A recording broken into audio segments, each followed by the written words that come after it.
నమశంకరాయ. జీవితంలో ఎన్నో ప్రయత్నాలు చేసి విసిగి వేసారిపోయారా?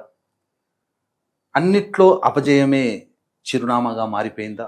సంతోషం లేని జీవితాన్ని గడుపుతున్నారా? అంతేకాకుండా అనారోగ్య సమస్యలతో, పిల్లల వివాహ సమస్యలతో సతమతమయ్యే జీవితాలలో ప్రధానంగా ఉండేటువంటిది ఈ ప్రేత దోషం. ఎన్ని ప్రయత్నాలు చేసినా అన్నిట్లో ఆటంకాలు, విజయం అంచుల దాకా వెళ్ళి అపజయం పాలవుతున్నాము. ఆస్తుల సంబంధించినటువంటి రిజిస్ట్రేషన్స్ కాలేకపోతున్నాయి. అలాగే తరచూ అనారోగ్య సమస్యలు, దాంపత్య సమస్యలు, డబ్బు పరంగా సమస్యలు, ఇలా ఒకటా రెండా మానవుడి జీవితంలో ఏది సంతోషమో ఆ సంతోషం కరువైపోయి ఎంత సంపాదించినా నెలాఖరికి వచ్చేసరికి ఇబ్బందులతో ఉన్నాము అనంటే అది ప్రధానంగా కుటుంబంలో ఉన్నటువంటి ప్రేత దోషం.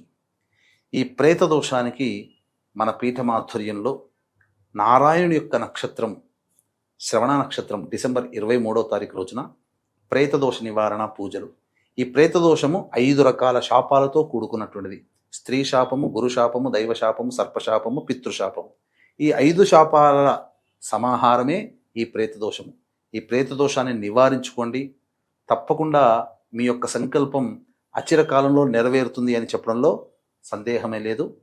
మన పీఠమాధ్వర్యంలో డిసెంబర్ 23వ తారీఖు రోజున జరిగే ఈ ప్రేత దోష నివారణ కార్యక్రమంలో స్వయంగానైనా పాల్గొనవచ్చు, లేదా బ్రాహ్మణుని కర్తగా పెట్టైనా కానీ ఈ కార్యక్రమాన్ని జరిపించుకోవచ్చు. మీకు వీడియోలు కూడా పంపించడం జరుగుతుంది.